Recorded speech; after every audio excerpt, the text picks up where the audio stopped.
Hello dear students, कैसे हो आप सभी। वेलकम टू अजय विद्या ज्ञान यूट्यूब चैनल। अजय विद्या ज्ञान के इस ऑनलाइन कोचिंग प्लेटफॉर्म पर आप सभी बच्चों का बहुत बहुत स्वागत है। इस वीडियो में मैं जवाहर नवोदय विद्यालय क्लास 6 वाले बच्चों के लिए मोस्ट इंपॉर्टेंट क्वेश्चंस लेकर आया हूं जो 13 दिसंबर वाले पेपर में आने वाले हैं। तो वीडियो बस 10 मिनट का होगा, कंप्लीट वीडियो को देख लेना। मेरे चैनल पर वही क्वेश्चन करवाए जाते हैं जो जवाहर नवोदय विद्यालय के पेपर में पूछे जाते हैं। अगर नहीं देखोगे तो बहुत पछताओगे, देख लोगे तो आपके कुछ ना कुछ वीडियो काम ही आने वाला है। ठीक है, वीडियो को लाइक करना है या नहीं करना वो आप डिसाइड करना, लेकिन क्वेश्चन को अच्छे तरीके से समझ लेना क्योंकि ये हर बार पूछे जा रहे हैं। तो ज्यादा क्वेश्चन नहीं रहने वाले हैं, वीडियो बस 10 मिनट का होगा।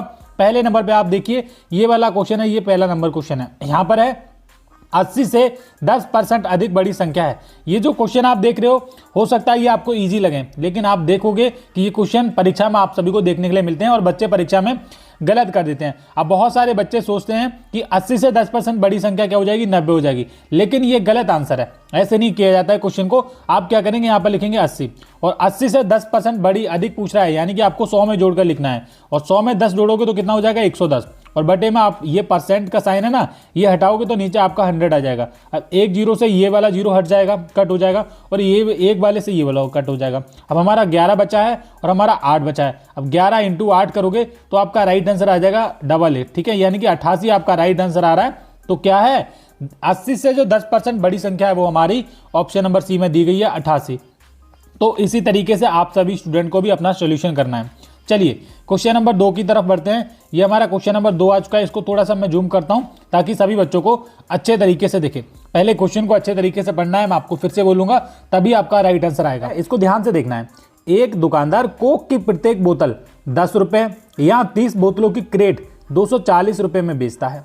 यदि वंदना को 185 बोतल कोक खरीदनी हो तो उसे कितनी राशि देनी पड़ेगी। सबसे पहले क्वेश्चन को समझिए, यानी कि अगर कोई भी इंसान एक कोक की बोतल खरीदेगा, एक पेप्सी की बोतल खरीदेगा तो उसे 10 रुपये देने पड़ेंगे। लेकिन अगर वो 30 बोतलों की, यानी कि एक क्रेट खरीदेगा और उसमें 30 बोतलें होती हैं क्रेट में, तो उसको 240 रुपये की पड़ेगा। अगर एक एक सिंगल करके खरीदेगा तो उसको ज़्यादा रुपये देने पड़ेंगे। जब आप 10 की 30 से गुणा करोगे ना तो आपका कितना आएगा, 300 रुपये देने पड़ेंगे अगर एक एक करके खरीदेगा। लेकिन एक साथ अगर 30 खरीद लेगा तो उसको 240 रुपये ही देने पड़ेंगे, यानी कि 60 रुपये का उसको प्रॉफिट हो जाएगा। तो ज़्यादा कोई खरीदेगा तो उसको कम रुपए देने पड़ेंगे, उसको डिस्काउंट मिल जाएगा। ये बात आपको समझ आई। अब हमारा यहाँ पर बोला जा रहा है, यदि वंदना 185 बोतल कोक खरीदनी चाहती है, यानी कोक खरीद रही है, उसे कितने रुपए राशि देनी पड़ेगी, यानी कि उसको कितने रुपए देने पड़ेंगे। सबसे पहले यहाँ पर आप देखो बोतलों की संख्या है 185 बोतल, तो हमको इसको पहले क्रेट में बदलना है। क्रेट आप समझते हैं, एक क्रेट में कितनी बोतलें आ रही हैं, आपको पता है एक क्रेट में 30 बोतलें आ रही हैं। ठीक है, अब 185 बोतलों को अगर क्रेट में आप बदलोगे, ठीक है, तो कितनी क्रेट होंगी आप कैसे पता करोगे। तो 185 आप यहाँ पर लिखो। अब एक क्रेट में कितनी आ रही हैं, 30 आ रही हैं। ठीक है, 2 में कितनी आ जाएंगी, 60 आ जाएंगी। 3 में कितनी आ जाएंगी बेटा, 90 आ जाएंगी। 4 क्रेट में कितने आ जाएंगे, 120। ऐसे करके प्लस करते रहोगे। ठीक है, और 5 में 5 क्रेट बनेंगी तो 120 के बाद 120 ये 150 हो जाएगा 30 का, और ये इसमें 6 क्रेट बन जाएंगी तो 180, यानी कि 180 बोतलों में कितनी क्रेट बनेंगी, 6 क्रेट। अब हमारा 180 है लेकिन बोतलें हमारी 185 हैं, तो 5 बोतल हमारी ऐसी रहने वाली हैं। तो हमारा क्या बना यहाँ पर, हमारा 6 तो क्रेट बन गया, ये आपको पता चला, और 5 सिंगल बोतल।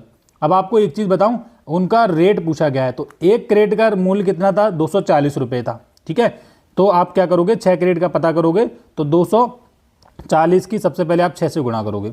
ठीक है, 6 से गुणा करोगे, 600 और 6 चौका 24, बचेगा 2। ठीक है, 6 दूनी 12, 12 13 14। ठीक है, 1440, ये हमारा 1440 आया है। ये हमारा 6 क्रेटों का आया है, ये समझ आया आपको। अब एक चीज़ और समझ लेना, हमारी 5 बोतलें और बची थी। क्या बची थी हमारी 5 बोतलें बची थी। तो एक बोतल का मूल्य 10 रुपये है, तो 5 का आप सिंगल ज्ञात करोगे तो 50, तो ये आ जाएगा। अब 1440 ये है, 50 ये है, तो कितना आ जाएगा, 1490 आपका राइट आंसर आ जाएगा। 1490 रुपये उसको पे करने पड़ेंगे। बेटा इस तरीके से क्वेश्चन को सॉल्व करना है आपको। ठीक है, ये आपका ऑप्शन नंबर बी में आपको दिख रहा होगा, तो ऑप्शन नंबर बी अगर आप लगाओगे तो आपका राइट आंसर हो जाएगा। चलिए इसी तरीके से हम अगला क्वेश्चन सॉल्व करेंगे। नीचे चलते हैं। ये हमारा अगला क्वेश्चन, ये काफ़ी इंपॉर्टेंट क्वेश्चन है और बच्चे इसमें गलतियां भी करते हैं। देखो क्या है, कितने समय में 4250 रुपये 8 वार्षिक दर से साधारण ब्याज पर 5610 यानी कि 5610 रुपये हो जाएगा। तो क्या पूछा है, समय पूछा गया। आप देखोगे यहाँ पर समय पूछा है। तो फार्मूला भी यहाँ पर मैं आपको बता देता हूँ, यहाँ पर फार्मूला होता है समय बराबर, समय अगर आप ज्ञात करोगे ना तो आपको फार्मूला होता है ब्याज, जो भी ब्याज होता है वो लिखना पड़ता है, ब्याज गुणा 100 और बटे मूलधन और जो दर दी जाती है, जो भी चीज़ें दी जाती है मूलधन और यहाँ पर हमारा दर, ये हमारा फार्मूला होता है। पता चला आपको। अब हमारे पास यहाँ पर ब्याज नहीं दिए गए, आप कंफ्यूज हो गए। देखो ये मूलधन हो गया 4250 रुपये, ये हमारी दर भी दी गई है यहाँ पर, ठीक है। अब हमारा 100 तो हमारा फार्मूला में ही रहता है, हमको एक चीज़ ज्ञात करनी है ब्याज, ठीक है। तो ब्याज कैसे ज्ञात करोगे, ये जो 5610 रुपये है ना, यहीं से ब्याज निकलेगा। तो 5610 में से आप मूलधन घटा दो, मूलधन है 4250। जब आप इसको माइनस करोगे ना कितना जाएगा, 0, और ये 11 में से 5 गया तो हमारा 6 बचेगा, ठीक है, कोई बात नहीं, बच गया। और हमारा 4 में से 5 में से 2 गया तो हमारा 3 बचेगा, 5 में 4 गया। ये हमारा 1360 रुपये का ब्याज आया है, 1360 रुपये का ब्याज। आप इसमें से सिंपल इसको माइनस कर दोगे, आपका ब्याज निकल के आएगा 1360। आप फार्मूला के अकॉर्डिंग लगा दो 1360 गुणा 100, ठीक है। और मूलधन कितना है 4250, तो आप लिख लोगे 4250। अब हमारी दर कितनी है, वो हमारी 8 है। जब आप इसको काटोगे ना एक दूसरे से, तब आपका राइट आंसर निकल के आएगा। कैसे निकल के आएगा, देखो 0 से 0 कट हो गया, 8 से भाग करोगे, 8 एकम 8 कितना बचा 13, 8 सत्ते 56, 17 हो गया, 17 दूनी 34 हो गया, 34 हो गया, चलो ठीक है 34 हो गया, वेरी गुड। आगे देखूँ हासिल 8 और ये 85, 17 पंजे 85 और 25 चौका 100, ठीक है। ये 4 वर्ष, सॉरी 4% लिख रहा हूँ, 4 वर्ष आपका राइट आंसर आ गया बेटा। ये 4 वर्ष कहाँ पर है, 4 साल, 4 ईयर्स आपका कहाँ पर है, ऑप्शन नंबर डी में दिख रहा होगा। बस आप आराम से कर लोगे, जैसे जैसे मैं आपको बता रहा हूँ वैसे वैसे ही आपको करना है। फोन की स्क्रीन पर करवा रहा हूँ, ठीक है। तो आपको समझना है ध्यान से कि अजय भैया कैसे कर रहे हैं, आपको सब चीज़ें करते हुए दिखाई दे रही हैं, ठीक है। चलिए अगले क्वेश्चन पे बढ़ें। अगले नंबर पे क्वेश्चन कौन सा है हमारा, अगला नंबर पे क्वेश्चन है ये भी काफ़ी इंपॉर्टेंट है। यहाँ पर आप देखो, एक कक्षा में पहली बात आपको ध्यान से क्वेश्चन को रीड करना है। क्या करना है, रीड करना है, पढ़ना है। जैसे मैं पढ़ता हूँ ना उसी तरीके से आपको पढ़ना है, नहीं पढ़ोगे तो गलत हो जाएगा। एक कक्षा में 80 छात्र हैं, जिनमें से 2/5 भाग लड़के हैं। कक्षा में लड़कियों की संख्या क्या है, बहुत इजी क्वेश्चन है।